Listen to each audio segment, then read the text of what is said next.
In the spring of 1897, a fire tore through the basement of the Georgetown County Courthouse in South Carolina, destroying tax records, property deeds, and nearly 2 centuries of carefully filed documents. 3 clerks worked through the night, pulling smoke-damaged papers from the wreckage, sorting what could be saved from what was lost forever. One of those clerks, a woman named Margaret Hollis, found something that made her stop cold in the ash-covered corridor. A leather portfolio, somehow untouched by the flames, containing birth records that had been deliberately misfiled under the wrong county designation. 27 certificates, all from the 1820s and 1830s, all listing white mothers from prominent Georgetown families, all noting the same attending physician, all marked with a small notation in the corner that Margaret couldn't immediately decipher. She brought the portfolio to the chief clerk, an elderly man named Tobias Warren who had worked in that courthouse since before the war. He opened it, read the first certificate, and went pale. Then he did something Margaret would never forget. He closed the portfolio, locked it in his desk drawer, and told her they had never found it. That portfolio contained proof of something that 23 families had spent 70 years pretending never happened. The story begins 40 miles inland from Georgetown, in a region where the PD River cuts through pine forests and sandy soil, where rice plantations stretched for thousands of acres and enslaved labor built one of the wealthiest agricultural systems in the American South. This was Low Country Carolina in 1818, a place where wealth measured itself in both land and people, where social position was inherited like eye color, and where certain truths were buried so deep that even families who lived them could pretend they didn't exist. The Whitmore plantation occupied 4,000 acres of prime river bottomland. The main house sat on a rise overlooking the water, 3 stories of Charleston brick, brought upriver at enormous expense, its columns visible from the main road that connected Georgetown to the interior settlements. Thomas Whitmore had inherited the property from his father in 1815, along with 147 enslaved workers and a debt load that threatened everything. He was 29 years old, educated but not particularly intelligent, ambitious but lacking the strategic mind his father had possessed. His wife, Eliza, came from Charleston society. Her family had money once, connections always, and she brought both to a marriage that was more alliance than affection. Their first 3 years of marriage produced no children. In a society where fertility equaled status and heirs equaled security, this was not just personal disappointment. It was social death by degrees. Neighbors asked questions with polite concern. Eliza's mother wrote letters suggesting physicians in Charleston. Thomas threw himself into plantation management with increasing desperation, as if controlling his property could compensate for his failure to produce an heir. In June of 1818, Thomas purchased a man at the Charleston market who would change everything. The bill of sale listed him as 24 years old, 6 feet tall, field-ready, with a notation that he had carpentry skills. His name was recorded as Samuel, though whether that was the name he was born with or one assigned to him, no record indicates. But here's what made the purchase unusual. Samuel was bought not for field work, but specifically for the household staff. Thomas had the main house expanded that summer, adding a new wing with a library and additional bedrooms, and he needed skilled labor close to the project. Samuel was assigned to work directly with the master carpenter, learning the fine detail work that plantation houses required: crown molding, wainscoting, the delicate joints that held together staircases and door frames. This meant Samuel worked inside the main house 6 days a week. This meant he was visible, present, part of the daily landscape of the Whitmore family's domestic life. This meant he had access that field workers never had, proximity that would normally violate every unwritten rule of plantation society. Eliza Whitmore was 26 that summer. Letters she wrote to her sister reveal a woman who was educated, articulate, and deeply aware of her failing position. Thomas grows more distant with each passing month. she wrote in August of 1818. I see disappointment in his face when he looks at me, as if I have betrayed him by remaining childless. I am beginning to believe that my entire worth in this place is measured by something I cannot control.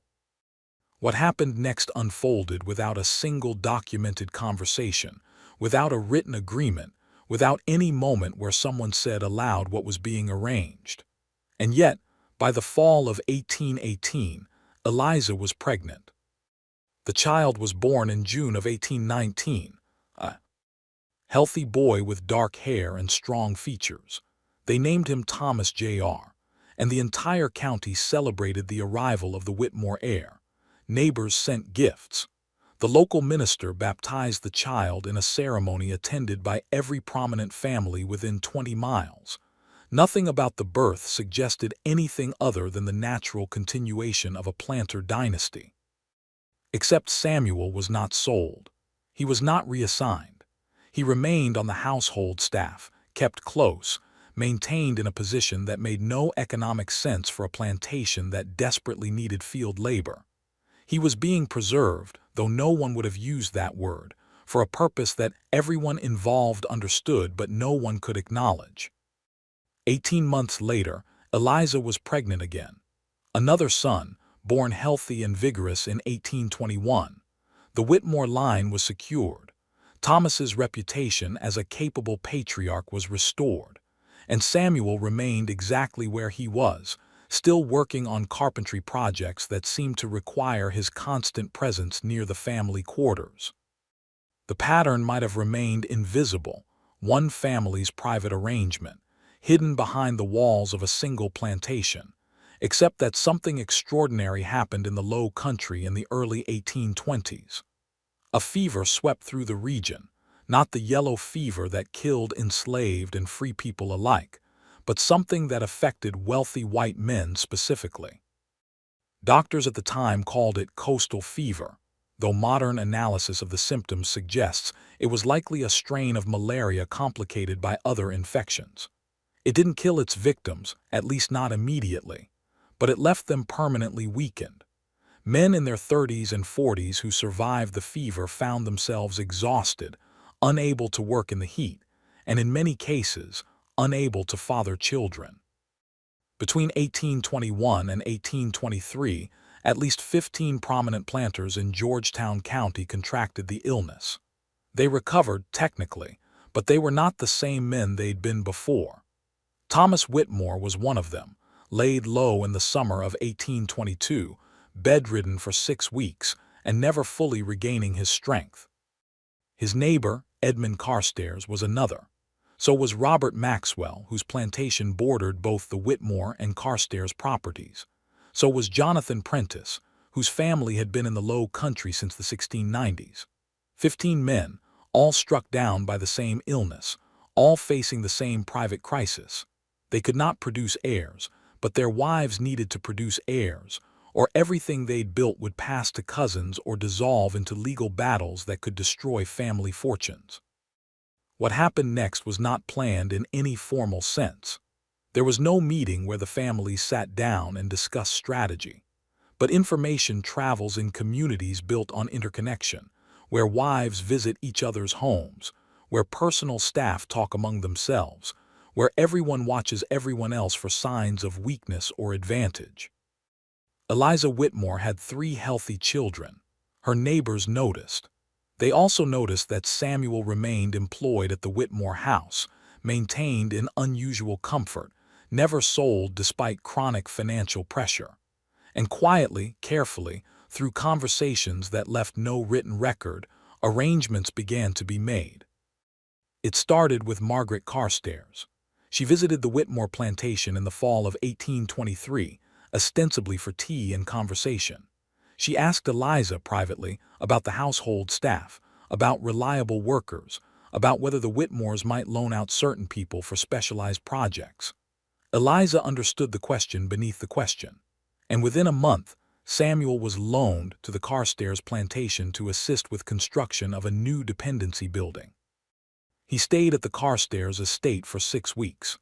Edmund Carstairs was often away in Charleston during that period, managing business interests, and recovering his health in the city's more moderate climate. Margaret Carstairs was pregnant by December. The child, a girl named Anne, was born in September 1824. She was documented in the county registry as the legitimate daughter of Edmund and Margaret Carstairs. No notation suggested anything unusual. No record hinted at any irregularity. The baby was healthy, vigorous, exactly what the Carstairs family needed to secure their inheritance line. And Samuel returned to the Whitmore plantation, where he resumed his carpentry work as if nothing had happened. Within a year, the pattern repeated. Caroline Maxwell, wife of Robert Maxwell, requested similar assistance. Samuel was loaned to the Maxwell plantation for renovations. Robert Maxwell spent increasing time at the family's Georgetown townhouse, unable to manage the physical demands of plantation oversight. Caroline Maxwell was pregnant by spring of 1825. Then it was Sarah Prentice, then Elizabeth Thornton, then Mary Hutchinson. One by one, the wives of men who had survived the coastal fever lost the ability to father children found themselves pregnant after Samuel had been present at their estates for construction projects, repairs, or other labor that required specialized skills and extended periods of work. The children accumulated across the county, 23 births between 1819 and 1832, all documented as legitimate heirs to prominent planter families, all healthy in a time when infant mortality among wealthy families often reached 40%, all sharing certain physical characteristics that observers might have noticed if they'd been looking. But no one was looking. Or rather, everyone was looking, but no one was seeing, because to see would be to acknowledge something that could not be acknowledged.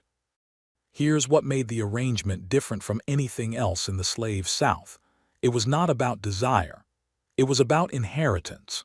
These were not relationships born of power and coercion for pleasure, though coercion was absolutely present in every moment of Samuel's participation. This was something colder and more calculated, biological problem-solving, using a human being as a tool, his body as a resource, his genetics as a commodity that could preserve family fortunes without threatening the social structures that defined plantation society. Samuel had no choice in any of it. That bears emphasizing.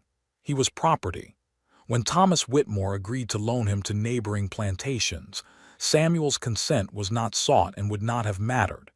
He existed in a position of absolute vulnerability, unable to refuse, unable to negotiate, unable to even speak openly about what was happening. And yet, paradoxically, he was also protected in ways that enslaved people almost never were. He was never sold, never whipped into the fields, never subjected to the brutal labor conditions that defined plantation life. He was maintained, preserved, kept healthy and fed, given work that was relatively skilled and less physically destructive than rice cultivation. His value had transformed him into something neither free nor entirely powerless. A man whose body generated wealth for multiple families, whose genetics secured inheritances worth hundreds of thousands of dollars, whose silence was enforced through threats that didn't need to be spoken, because everyone understood the consequences of disrupting the arrangement. The families prospered. Their children grew strong and healthy.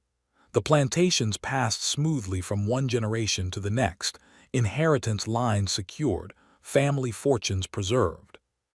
23 families participated over 14 years, producing children who would grow up as white Southerners, inheriting enslaved people, attending schools, making advantageous marriages, never knowing or never acknowledging that their biological father had been classified as property under the same laws that secured their inheritance.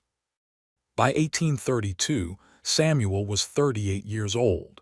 He had fathered at least 33 children, the documented number, though some whispered the real count was higher, and he had maintained absolute silence about all of it. Then something changed. What changed in 1832 was not Samuel's situation. It was the arrival of someone who didn't understand the rules. Her name was Victoria Ashford, and she came to Georgetown County as the new wife of Charles Ashford, whose father had died suddenly, leaving Charles to inherit a struggling plantation and debts that required immediate attention. Victoria was 22 years old, educated at a Charleston finishing school, and importantly, she was an outsider. She hadn't grown up in Georgetown County. She didn't know the families, didn't understand the unspoken agreements that held certain secrets in place. She also didn't know she was supposed to pretend not to notice things. Victoria wrote letters to her mother in Charleston throughout her first year in Georgetown County, and those letters, preserved by her family and eventually donated to the South Carolina Historical Society in 1921, reveal a woman who was observant, intelligent, and increasingly disturbed by what she was seeing. In a letter dated November 1832, she wrote, "There is something peculiar about the children in this county. I attended a social gathering last week where wives from 7 different families brought their young ones, and I was struck by how similar many of them appeared despite being supposedly unrelated. The Whitmore boys have the same distinctive eyes as the Carstairs girl and the Maxwell twins." I mentioned this to Charles, who became quite agitated and told me I was imagining things. "But I am not imagining anything. I have eyes and I can see." Victoria's observations were dangerous because she had no investment in the conspiracy. She hadn't been raised here, didn't owe social debts to these families, and had no reason to maintain their fiction. She was noticing patterns that everyone else had agreed not to notice, and worse, she was writing him down. In January 1833, Victoria did something that created immediate panic among the established families. She hosted a tea party at the Ashford plantation and invited all the wives whose children showed those distinctive similarities. The stated purpose was social courtesy, welcoming the neighboring families.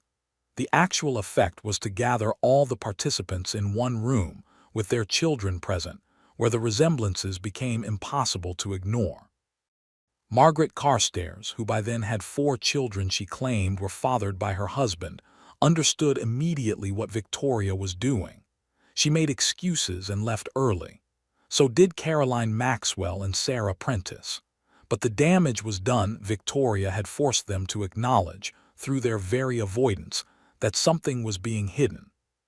Charles Ashford received visits from 3 different plantation owners within a week. The conversations were indirect, carefully worded, but the message was clear. Control your wife, or you'll find yourself isolated from the business networks and social connections that made survival possible in the Low Country. Charles confronted Victoria that same week. Their argument was overheard by household staff, and one enslaved woman later testified about it during an 1865 deposition related to estate settlements. According to her account, Charles told Victoria she was meddling in matters that were not her concern and endangering their position through inappropriate speculation about respected families. Victoria's response, as recorded in a letter to her mother dated February 1833, was defiant. "Charles has made clear that I am expected to pretend blindness to what I see plainly before me. There is an arrangement here, Mother, something that everyone knows but no one speaks of. Children are being born to families in a pattern that makes no biological sense given the health conditions of the fathers. I have been told explicitly to stop asking questions. But how can I respect a society built on such obvious deception?" The families faced a crisis. Victoria was neither malicious nor seeking to cause scandal. She simply hadn't been trained in the art of strategic blindness that Low Country society required, and her questions were beginning to circulate beyond private letters. Other newcomers to the county were starting to notice the same patterns. The conspiracy that had sustained itself through mutual interest and enforced silence was being threatened by simple observation. It was Eliza Whitmore who proposed the solution. She had been managing this arrangement longer than anyone, had the most invested in its continuation, and understood that Victoria needed to be brought into the conspiracy rather than left outside it where she could damage it. In March 1833, Eliza invited Victoria to the Whitmore plantation for a private conversation. No record exists of exactly what was said, but we can reconstruct the essential elements from what happened afterward.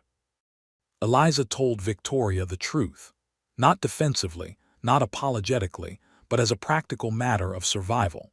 She explained the coastal fever, the infertility that had struck their husbands, the choice they'd faced between producing heirs or watching their estates dissolve through inheritance failures. She made clear that the arrangement was not about desire or romantic attachment. It was about preserving family fortunes in the only way available to them. And then she made Victoria an offer. Charles Ashford, like the other men, had suffered from the fever. Victoria had been married for 18 months and was not pregnant. If she wanted to secure her position, to produce the heirs that would protect her future, the same option was available to her that had been available to the other wives. Victoria's response, documented in a letter to her mother that was never sent, found among her papers after her death, reveals the psychological complexity of the situation. "Mother, I have been offered something that horrifies me and tempts me in equal measure. I now understand what I have observed. These families have created a system that violates every moral principle I was taught, yet sustains their entire society. I am being invited to participate in this violation, or to face the consequences of refusing social death, economic ruin, and the knowledge that my virtue will have purchased only isolation and poverty. What am I to do? If I refuse, I condemn Charles and myself to childlessness and eventual destitution. If I accept, I become complicit in something that feels profoundly wrong, yet which every woman I have met in this county has already accepted as necessary." Victoria accepted. Samuel was brought to the Ashford plantation in April 1833 to assist with repairs to the smokehouse and the construction of new quarters for field workers. Charles Ashford spent that month in Charleston, seeking medical treatment for his persistent weakness. Victoria was pregnant by June. The Ch. Ild, a son named Charles Jr., was born in March 1834. The birth was celebrated. The county registry recorded nothing unusual, and Victoria never wrote another letter questioning the similarities among Georgetown County's children. She had become part of the conspiracy, bound by the same combination of self-interest and mutual vulnerability that held all the other families together. But Victoria's brief period of questioning had exposed something crucial. The arrangement was fragile. It depended on everyone's willingness to maintain the fiction, and even a single outsider asking obvious questions could threaten the entire structure. The families responded by tightening their control. They became more careful about who was allowed into their social circles. Marriages were arranged to keep potentially disruptive outsiders at a distance, and most significantly, they began taking active steps to ensure that Samuel could never speak about his role, even if he wanted to. Samuel had been maintained in relative comfort for 15 years, treated better than any other enslaved person in the county, because his cooperation was essential. But cooperation enforced through dependency is not the same as loyalty, and the families understood that Samuel represented a permanent threat to everything they'd built. In 1834, Thomas Whitmore made a decision that reveals the cold calculation underlying the entire arrangement. He had Samuel's vocal cords surgically damaged through a procedure that was justified as medical treatment for a throat illness, but which left Samuel unable to speak above a whisper.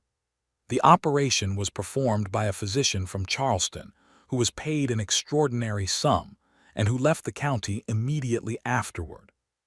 The procedure was barbaric, calculated, and devastatingly effective.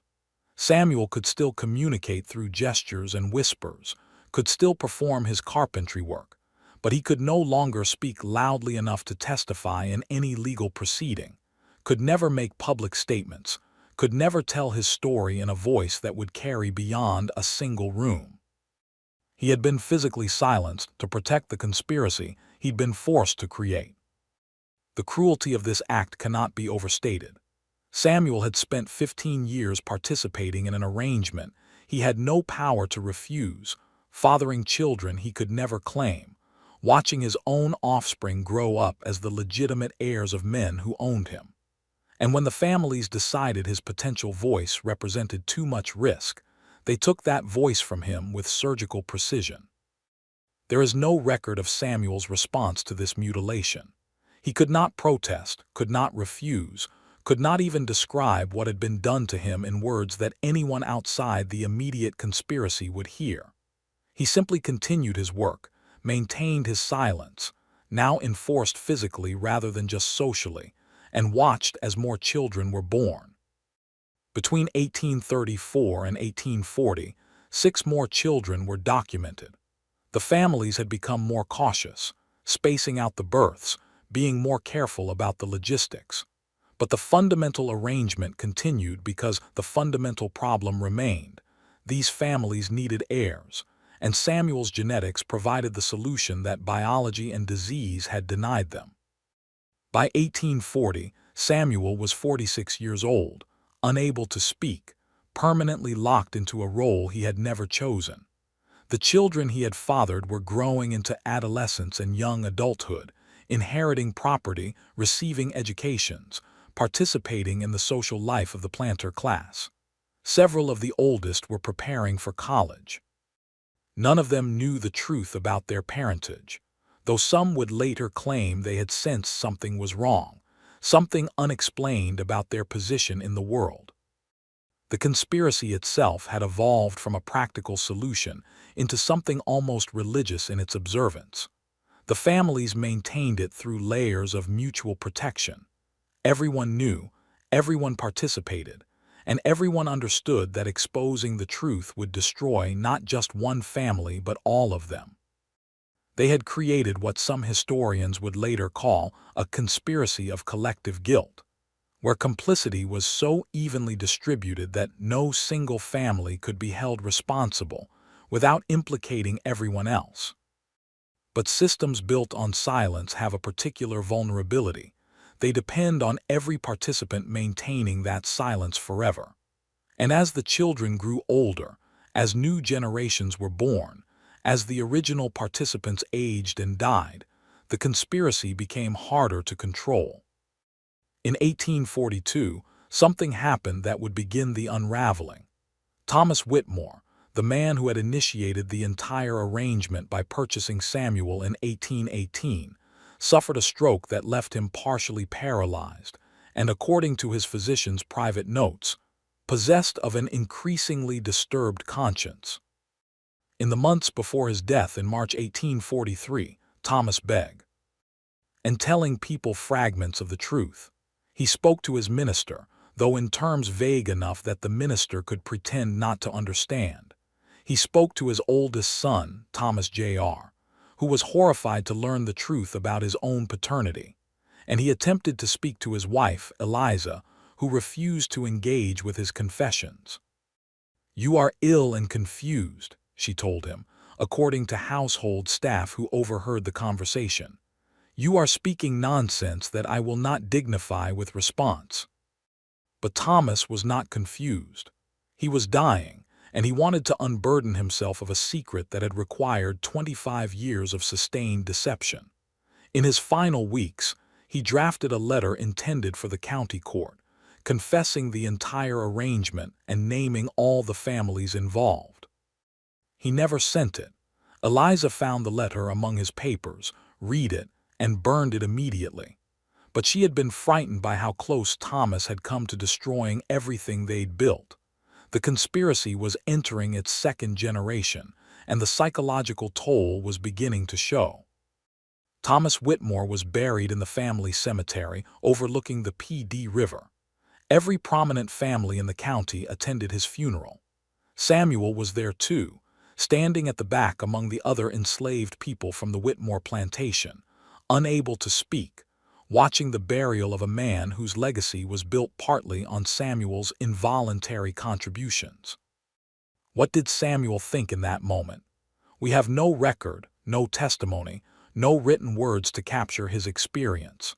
But he was still alive, still being maintained by the families who needed his silence, still serving the system that had used him for 25 years and would continue using him for years to come. The children he had fathered stood at that funeral as white mourners, legitimate heirs to a planter fortune, completely separated by law and custom from the man whose genetics they carried. They didn't know him. They couldn't know him. The entire structure of their world depended on that ignorance being maintained absolutely. And for another decade, it would be. The first crack in the conspiracy appeared in 1847, and it came from an unexpected direction, not from exposure by outsiders, but from the children themselves. Rebecca Carstairs was 23 years old, educated, observant, and engaged to be married to a tobacco merchant from Wilmington. She was going through her mother's papers, preparing her own trousseau and gathering family documents she would need for her new life, when she found something hidden in the false bottom of a jewelry box. A letter from her mother to Eliza Whitmore, dated 1823, discussing arrangements for Samuel's loan to the Carstairs plantation. The letter was vague enough that it could be misinterpreted, but Rebecca was not inclined to misinterpret. She had always wondered about the distinctive similarities she shared with certain other young people in the county, the questions that arose whenever visiting relatives remarked on features that didn't match her father's family line. This letter confirmed what she had suspected, but never allowed herself to believe. She confronted her mother that same evening. The conversation was overheard by a housemaid named Dinah, whose testimony would later become part of the historical record.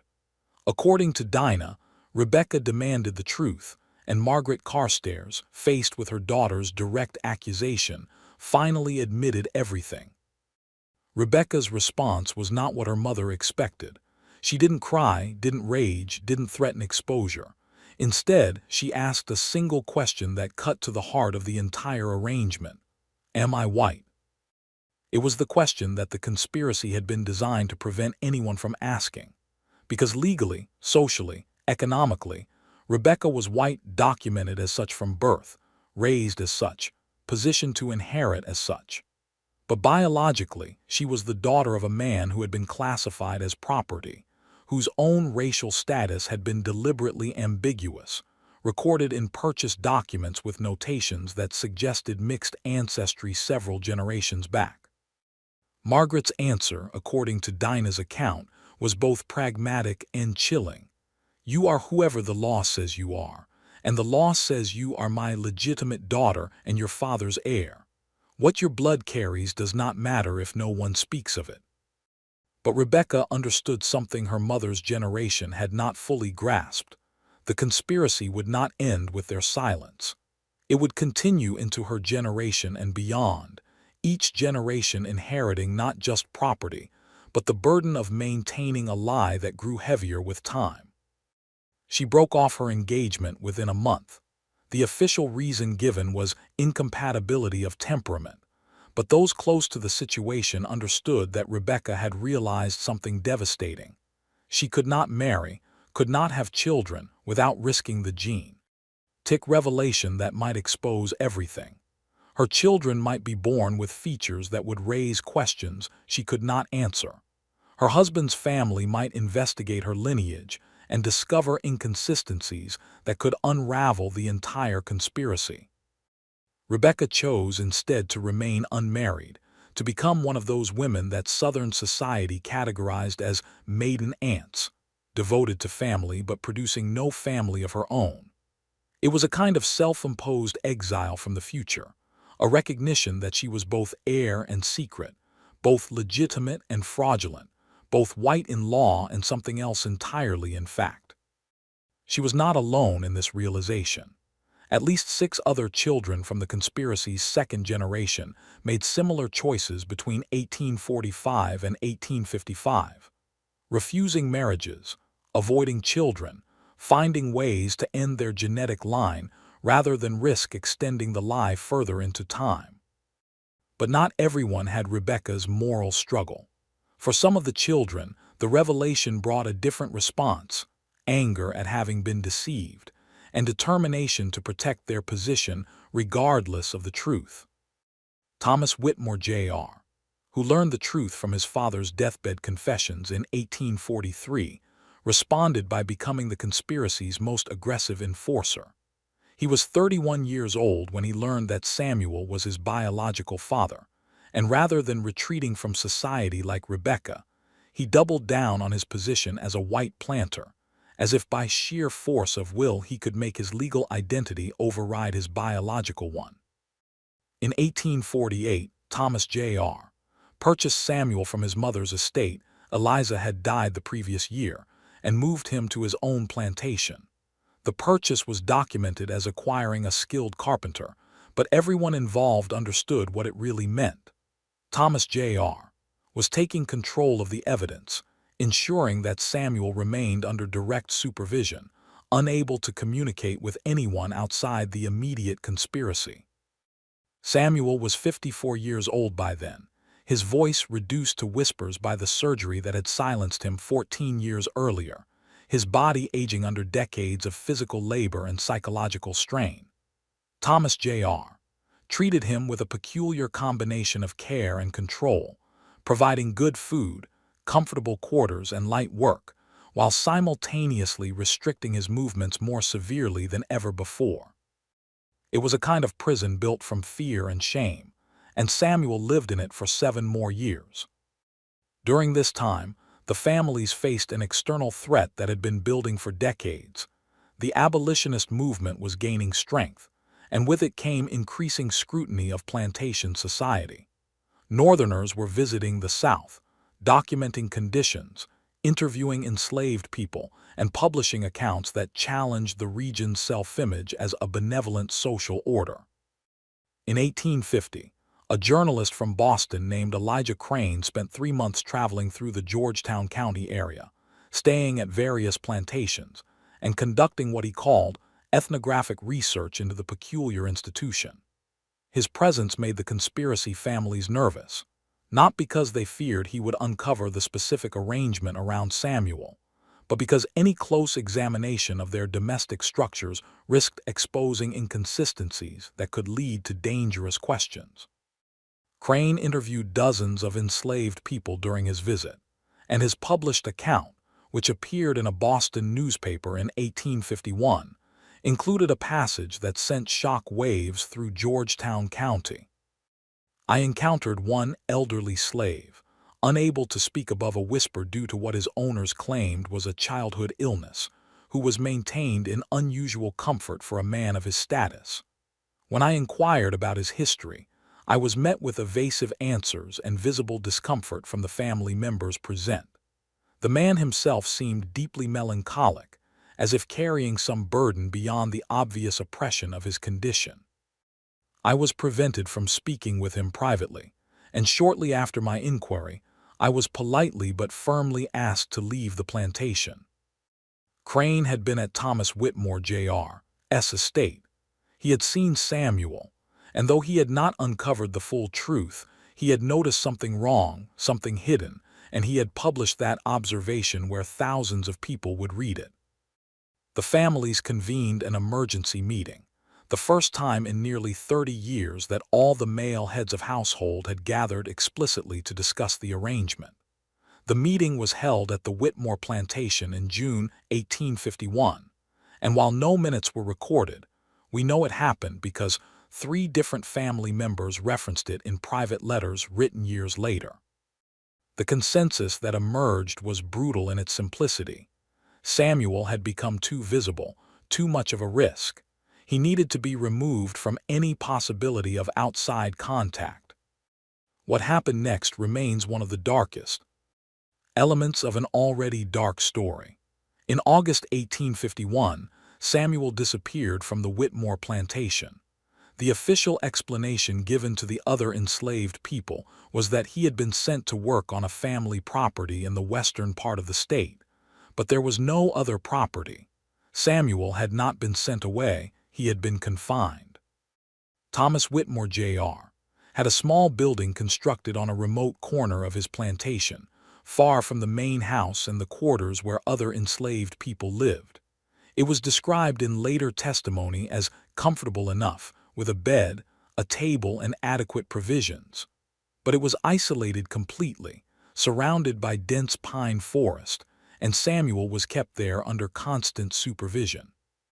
He was not imprisoned in any legal sense, no chains, no locked doors. But he was not free to leave, not permitted to interact with anyone outside a rotating staff of 2 trusted overseers who brought him food and maintained the building. He had been erased from daily plantation life, hidden away like an inconvenient secret that could not be destroyed but needed to be rendered invisible. Samuel lived in that isolation for 4 years. We know almost nothing about his experience during that time, except for one document that survived, a series of wooden carvings that Samuel made during his confinement, using tools he was given to pass the time. The carvings were discovered in 1889 when the building was finally torn down, and they were donated to a small county museum by a Whitmore descendant who felt they deserved preservation, though he carefully omitted any explanation of their context. The carvings show faces, dozens of faces, carved into small pieces of pine, each one distinct, each one clearly representing a person Samuel had known. Art historians who examined the carvings noted their exceptional skill and emotional depth, but what they didn't understand was what Samuel had been carving: the children. His children. Faces he had seen grow from infancy to adulthood, faces he recognized because they carried elements of his own features, faces that represented both his genetic legacy and his absolute exclusion from any relationship with that legacy. In wood, in silence, in isolation, Samuel had created the only record of fatherhood he was permitted to claim. He died in November 1855, age 61, alone in that remote building except for the overseer who found him. The death was recorded in the plantation ledger as Samuel Carpenter, deceased of natural causes. No funeral was held. No marker was placed. He was buried in the far corner of the plantation's enslaved cemetery, in an unmarked grave that would be forgotten within a generation. The man who had fathered 33 documented children, who had been used by 23 families to secure their inheritances and preserve their fortunes, who had lived 37 years as property and 13 years as something neither free nor enslaved, disappeared from the historical record as if he had never existed. But his legacy did not disappear with him. The children were still alive, still inheriting, still reproducing, still spreading his genetics through the white population of the Low Country and beyond. And the truth, though buried, was not dead. In 1857, 2 years after Samuel's death, a crisis erupted that would expose the conspiracy to examination it had never faced before. One of the children, John Maxwell, age 28 and son of Caroline Maxwell, was arrested in Charleston for assault following a tavern dispute. The arrest itself was trivial, the sort of thing that wealthy planters' sons routinely escaped through family influence and discreet payments. But John had been drinking, and he had been talking, and in his drunken state, he had said things about his parentage that reached the ears of a Charleston attorney named Benjamin Morris, who happened to be present when John was brought to the city jail. Morris was an ambitious man, frustrated by his exclusion from the inner circles of Charleston society, and he recognized immediately that John's drunken confession might give him leverage over families who had always looked down on his more modest origins. He began investigating, quietly at first, gathering county records, talking to people who had worked on the various plantations, piecing together a pattern that confirmed what John had revealed. By October 1857, Morris had compiled a dossier documenting the births, noting the patterns, identifying Samuel as the common factor, and tracing the conspiracy across 23 families and nearly 40 years. He had testimony from former enslaved people who had witnessed the arrangements. He had census records showing Samuel's unusual position. He had medical records indicating the coastal fever outbreak and its effects on the male planters. He had everything he needed to destroy the families involved, except the one thing he actually wanted, which was not destruction but admission into their society. Morris made his move in November, inviting representatives from 5 of the most prominent conspiracy families to his Charleston office for what he termed a confidential legal consultation. When they arrived, he presented his findings and made his offer. He would never speak of what he had discovered, never publish his dossier, never pursue legal challenges to the children's legitimacy. In exchange for partnership in a major land development scheme the families were planning in Georgetown County, plus marriage to one of their daughters, plus social acknowledgement that would elevate his status permanently. It was blackmail, pure and simple, and it confronted the families with a choice they had never imagined they would face: pay the blackmailer and risk his silence being temporary, or refuse and accept the exposure that would follow. The families made a decision that reveals just how desperately they wanted to protect the conspiracy. They agreed to Morris's terms. He was brought into the land deal, though with carefully structured contracts that limited his actual profit. He was allowed to court Eleanor Hutchinson, whose family had been part of the conspiracy, though Eleanor herself was not one of Samuel's biological children. And he was gradually integrated into Georgetown County society, his origins and ambitions overlooked in exchange for his silence. But Morris's blackmail had done something the families could not undo. It had demonstrated that the conspiracy was vulnerable, that outsiders could discover the truth, and that silence could be purchased but not guaranteed forever. For the children who had learned the truth about their parentage, this was the final confirmation that their entire world was built on sand. They were not legitimate heirs but beneficiaries of an elaborate deception. They were not white in any pure sense, but products of an arrangement that had required the biological contribution of a man who had been owned as property. And they could never acknowledge any of this without destroying themselves and everyone connected to them. Some of them broke under the weight of this knowledge. Robert Prentice, age 32, killed himself in 1858, leaving a note that his family immediately destroyed, but which witnesses described as containing references to unbearable truths about his origins that made continued life impossible. Others hardened into the roles they had been assigned, defending their positions with increasing aggression as the sectional crisis between North and South intensified. As the 1850s progressed toward conflict, as abolitionist rhetoric grew louder and Southern defensiveness grew sharper, the conspiracy families became some of the most vocal defenders of the slave system, not despite their secret, but because of it. They had to believe that the system was justified, that racial categories were natural and fixed, that their own position was legitimate and proper. To question slavery was to question the very arrangements that had produced them. They were trapped in a psychological paradox that could only be resolved through ever more extreme commitment to the social order that their own existence had violated. By 1860, as the nation moved toward civil war, the 33 children of Samuel were scattered across the South. Several had moved to Charleston, others to Savannah, a few to New Orleans. They had married, produced their own children, and spread the conspiracy's genetic legacy into a third generation. They owned property, enslaved people, businesses. They voted, held office, shaped their communities. And not one of them could acknowledge the truth about their parentage without unraveling everything they possessed. The war, when it came, would scatter them further and expose them to chaos that the careful social controls of the antebellum period had prevented. But the conspiracy itself would survive, adapted and transformed, into a new era where its revelation would become even more dangerous than before. The Civil War destroyed Georgetown County's plantation economy with methodical thoroughness. Federal forces occupied the coast in 1862.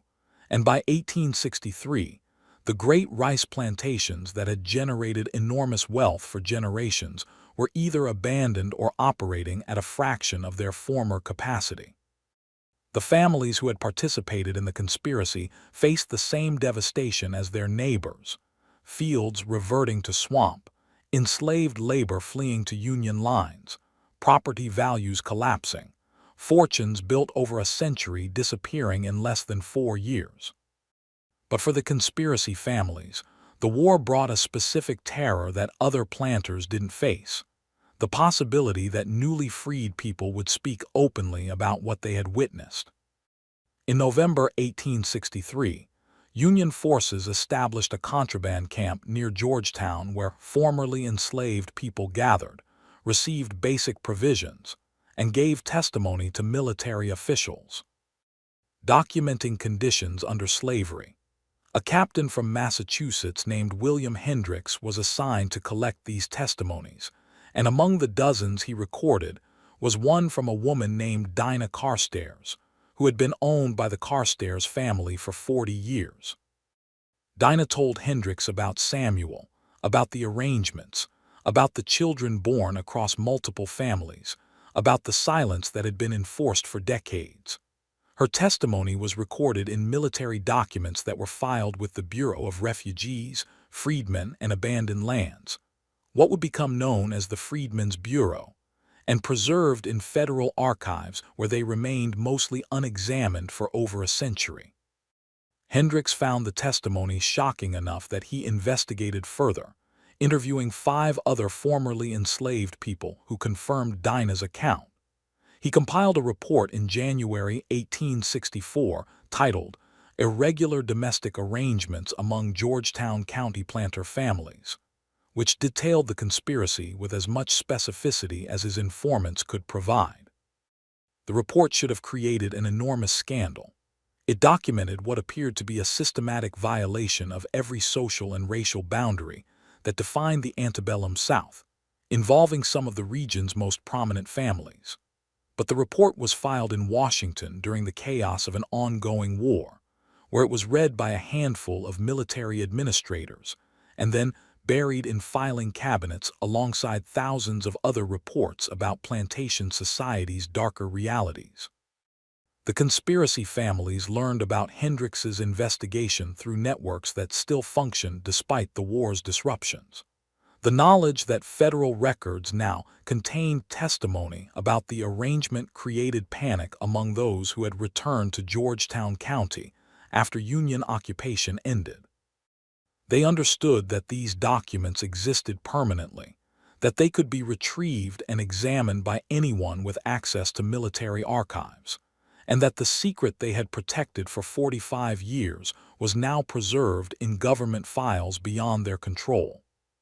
Thomas Whitmore, Jr., who had kept Samuel in isolation until his death, made a decision that reveals the depth of his desperation. In March 1865, just weeks before Lee's surrender at Appomattox, he burned his entire plantation archive. Every ledger, every letter, every document that mentioned Samuel or referenced the arrangements with other families. The fire was set deliberately in the plantation office, destroying decades of business records along with the evidence he wanted eliminated. But burning one plantation's records could not erase the county-level documentation that existed in the Georgetown courthouse: the birth certificates, the property transfers, the court petitions that had allowed Samuel to remain in the county after his manumission. Those records remained, and in the chaos of Reconstruction, no one had the resources or authority to systematically destroy them. The families scattered after the war. Thomas Whitmore, Jr., moved to Atlanta in 1867, establishing himself in the cotton brokerage business and never returning to South Carolina. The Carstairs family relocated to Richmond. The Maxwells went to Mobile. The Prentice line moved to Texas, where frontier society asked fewer questions about antecedents and pedigree. Those who remained in Georgetown County faced a transformed social landscape. The racial order they had known was being challenged. Formerly enslaved people were voting and holding office, and white Southerners who had been wealthy planters found themselves economically ruined and socially diminished. The conspiracy seemed like a relic from another world, irrelevant in a present where survival required adapting to radical change. But the children and grandchildren carried the secret with them, passing it down through generations in the form of whispered warnings, destroyed letters, and careful instructions about which questions must never be asked. Some families told their descendants nothing, allowing them to believe the official genealogies without complication. Others provided partial truths, enough to prevent dangerous curiosity, but not enough to provide the full picture. The psychological burden of carrying this secret varied by individual. Some thrived by completely denying it, constructing identities so thoroughly invested in whiteness that they genuinely seemed to forget the truth. Others were haunted by the knowledge, aware that their position in Southern society rested on a lie that racial science and segregation laws were designed to make impossible. By the 1880s, as the Jim Crow system solidified and racial segregation became legally enforced throughout the South, the conspiracy families faced a bitter irony. They had benefited from an arrangement that violated the very racial boundaries that the new legal order was now viciously defending. They participated in white supremacy while knowing that their own genealogies contradicted its fundamental premises. Some became particularly aggressive advocates of segregation and racial purity, perhaps because they needed to believe in these principles to maintain their own sense of legitimacy. In 1889, the Georgetown County Courthouse experienced the fire that Margaret Hollis witnessed, the fire that would inadvertently preserve the truth by forcing a reorganization of county records. When Margaret found the portfolio containing birth certificates that documented the conspiracy's children, she was looking at evidence that had survived purely by chance, hidden in misfiled documents that the fire had somehow missed. The chief clerk, Tobias Warren, understood immediately what the portfolio represented. He had been a young man during the 1850s, had heard rumors about the arrangement, and recognized the pattern in the birth certificates. His decision to lock them away rather than preserve them as recovered records was a choice to protect families he knew personally, descendants of the conspiracy's participants who still lived in Georgetown County and whose positions would be destroyed if the truth became public. But Warren didn't destroy the portfolio. Like Judge Harrison in 1812, who had Catherine Thornton's letter misfiled rather than destroyed, Warren chose a middle path. He preserved the documents while making them effectively inaccessible. He placed the portfolio in a locked filing cabinet in his office, marked it with a classification that suggested legal sensitivity, and ensured it would not be available to casual researchers or genealogists. The portfolio remained there, locked away for 31 years. In 1920, Tobias Warren died, and his successor as chief clerk was a man named Raymond Foster, who had no personal connection to the conspiracy families and no investment in protecting their secrets. Foster was reorganizing the courthouse records according to new archival standards when he discovered the locked cabinet and forced it open. Inside, he found the portfolio that Margaret Hollis had discovered in 1889, along with Warren's handwritten note explaining what it contained and why he had hidden it. Foster faced the same choice that had confronted every person who had discovered the truth: expose it or bury it. But Foster was living in a different era than Warren. The conspiracy families had scattered, their direct power in Georgetown County had diminished, and Foster was less vulnerable to the social pressure that had silenced earlier generations of potential whistleblowers. Foster made copies of the birth certificates and sent them, along with Warren's explanatory note, to the South Carolina Historical Society with a letter dated March 1920. Enclosed, please find documents that may be of historical interest regarding irregular birth registrations in Georgetown County during the antebellum period. I believe these materials should be preserved for researchers examining the complex social arrangements that characterized plantation society. The Historical Society accepted the documents and filed them in their archives, but they did not publicize them, did not alert researchers to their existence, and did not include them in any catalog of holdings.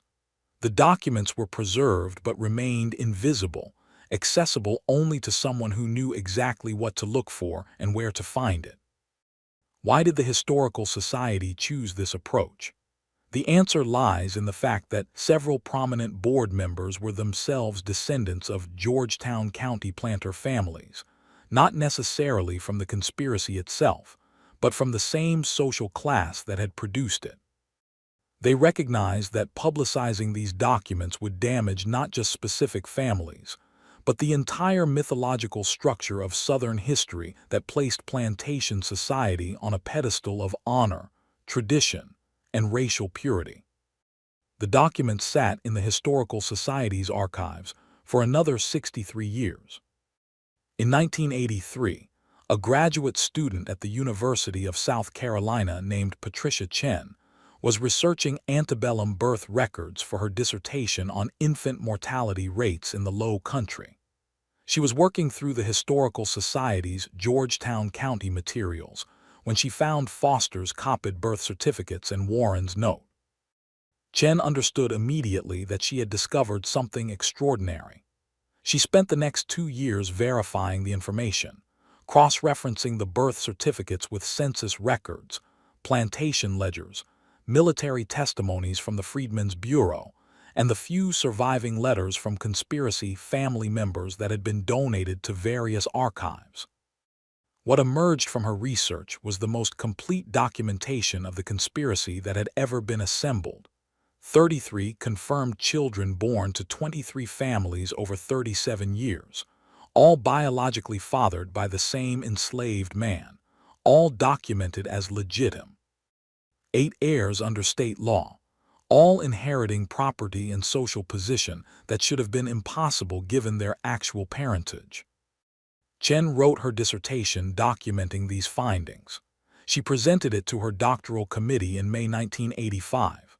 The committee was split on whether to approve it, not because the research was flawed, but because several members were concerned about the implications of publicizing it. The debate in that committee room revealed tensions that had never been resolved. One professor argued that historical truth demanded the story be told, that suppressing it perpetuated the same conspiracy of silence that had protected the arrangement in the first place. Another argued that publishing it would unfairly damage living descendants who had no responsibility for their ancestors' actions, and that Chen should focus her research on topics that didn't involve such sensitive genealogical revelations. The committee ultimately approved the dissertation, but strongly recommended that Chen not publish it commercially or promote it beyond academic circles. They suggested she had fulfilled her scholarly obligations by documenting the truth, but that wider publication would be ethically questionable given the privacy concerns involved. Chen faced an agonizing choice. She had uncovered one of the most remarkable hidden stories in American history, a conspiracy that had sustained itself for over a century, that revealed the flexibility of racial categories that white Southerners had insisted were fixed and natural, that demonstrated how economic interest could override even the most rigid social boundaries. But publishing it would expose living people to scrutiny they had not invited and might devastate family identities that had been constructed in good faith by descendants who knew nothing about their actual origins. She chose a compromise. Her dissertation was filed with the university and made available through academic databases, where it could be accessed by serious researchers, but she did not pursue commercial publication. She published one academic article in a specialized history journal in 1987, focusing on the mechanics of the arrangement rather than identifying specific families. And then she moved on to other research topics, leaving the conspiracy documented but still largely unknown outside academic circles. That might have been the end of the story, truth preserved but not publicized, accessible but not widely known. except for what happened in Georgetown County in 1995. The county was celebrating its 250th anniversary, and as part of the celebration, the Historical Society organized an exhibition of documents from the courthouse archives. A volunteer organizing the exhibition found the original portfolio that Margaret Hollies had discovered in 1889, still locked in a cabinet that had been moved during various courthouse renovations but never emptied. The volunteer, not knowing what she had found, included several of the birth certificates in the exhibition as examples of historical record-keeping practices. The exhibition opened in September 1995, and among the visitors was a woman named Sarah Whitmore Chen, a descendant of Thomas Whitmore Jr., and coincidentally, a distant cousin of the researcher Patricia Chen. Sarah recognized her family name on the certificates, noticed the patterns, and demanded to know what these documents represented. The Historical Society staff, caught off guard, initially tried to deflect her questions, but Sarah was persistent. She threatened legal action if she was not given full access to any documents related to her family. The Historical Society provided her with copies of everything they had: the original birth certificates, Warren's note, Foster's letter, and a citation for Patricia Chen's dissertation. Sarah spent the next month reading, researching, and confronting the possibility that everything she believed about her family history was incomplete at best and deliberately deceptive at worst. Her response was remarkable for its honesty and courage.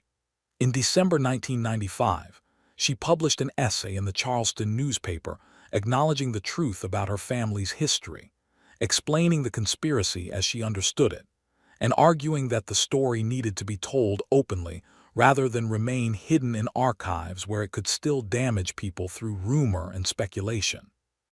"I am a descendant of Thomas Whitmore Jr.," she wrote.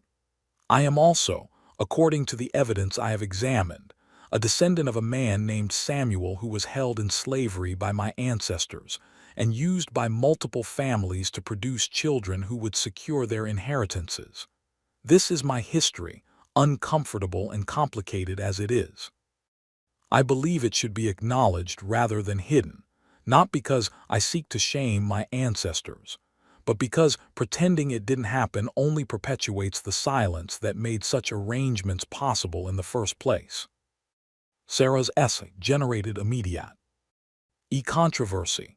Other descendants of conspiracy families, many of whom had never known about the arrangement, responded with anger, denial, and demands that Sarah retract her statements. Some accused her of fabricating the story to damage respected family names. Others acknowledged the truth privately, but insisted it should remain private. The story was picked up by regional newspapers, then by national media outlets interested in the complexity of Southern history and racial identity. For several months in early 1996, the Georgetown County conspiracy became a subject of public discussion, debate, and increasingly hostile arguments about whose story it was to tell and whether it should be told at all. The descendants divided into roughly 3 groups. Some, like Sarah, believed full disclosure was necessary for historical honesty and personal integrity.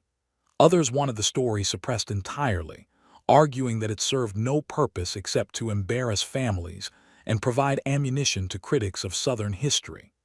A third group acknowledged the truth privately, but wanted it discussed only in academic contexts, not sensationalized in popular media. The debate raised profound questions that extended far beyond this specific conspiracy. How do we tell historical truths that implicate living people? Who has the right to disclose genealogical information that affects entire family lines? At what point does historical documentation become an invasion of privacy? And at what point does privacy become complicity in historical erasure? These questions have never been fully resolved. The Georgetown County conspiracy remains documented in academic sources, accessible to researchers, occasionally discussed in scholarly works on antebellum society and racial complexity. But it has not become widely known in popular historical consciousness, partly because the families involved have continued to resist publicity, and partly because the story itself challenges simple narratives about Southern history that many people prefer to maintain. What should we take from this story? Not simple moral lessons, because nothing about it is simple. The families who participated were not uniquely evil. They were solving practical problems using the tools their society provided, maintaining inheritances in the only way they believed was possible. Samuel was not simply a victim, though he was certainly that. He was also a man navigating impossible circumstances with whatever limited agency he possessed. The children who resulted from the arrangement were not fraudulent, though their legal identities contradicted their biological ones. They were people trying to live in a world structured by rules they didn't create, carrying secrets that shaped their lives in ways both visible and invisible. The deeper truth this story reveals is about the fundamental instability of racial categories that Americans have insisted were natural and fixed. The Georgetown County conspiracy demonstrates that whiteness, that legally defined, socially enforced, culturally valued status, was never as pure or as stable as its defenders claimed. It could be performed, inherited, legally documented, and socially accepted even when it contradicted biological realities. 33 children who were biologically descended from an enslaved man lived as white Southerners, inherited enslaved people, participated in the social and economic life of the planter class, and passed their genetics to another generation. Their existence proves that the racial boundaries that defined American society for centuries were always more permeable than the law admitted, more flexible than custom acknowledged, more fragile than power wanted to admit. And perhaps most disturbing, the conspiracy survived not because of any single person's silence, but because of a collective agreement that some truths are too dangerous to acknowledge. Everyone involved, from the planters who arranged it to the wives who participated to the enslaved people who witnessed it to the children who inherited it, had reasons to maintain the fiction. Truth was less valuable than stability, honesty less important than inheritance. That collective silence is still being maintained in some families. Descendants of the conspiracy's children live throughout the United States today, most of them having no idea that their genealogy includes this chapter. Some know and have chosen to keep it private. A few, like Sarah Whitmore Chen, have chosen disclosure over silence. The records remain in archives, the birth certificates in Georgetown County, the military testimonies in the National Archives, the dissertation in academic databases, scattered letters in various historical societies. The truth is preserved and accessible to anyone willing to look for it. But looking requires acknowledging that American history contains stories that don't fit comfortable narratives, conspiracies that reveal the constructed nature of Kate, gories we've treated as natural, and secrets that implicate not just villains but entire social systems. Samuel himself left almost no direct record. His voice was taken from him. His story was suppressed. His children could never claim him. The wooden carvings he made in isolation, those faces he carved during 4 years of confinement, were the closest he came to leaving testimony about his own experience. And even those carvings were anonymous, meaningful only to those who understood their context. He deserved better than he received. They all did, the families trapped in lies they couldn't escape, the children who inherited contradictions they couldn't resolve, and most especially Samuel, whose life was used to solve problems he didn't create, and whose silence was enforced so completely that we can barely hear him even now, over 160 years after his death. This is the kind of story that places like the sealed room exist to tell, not because it's comfortable or simple, but because it's true. And because understanding how Americans have actually lived, with all the contradictions and conspiracies that reality includes, matters more than maintaining mythologies that make history easier to digest. The Georgetown County conspiracy was not unique. It was just unusually well documented.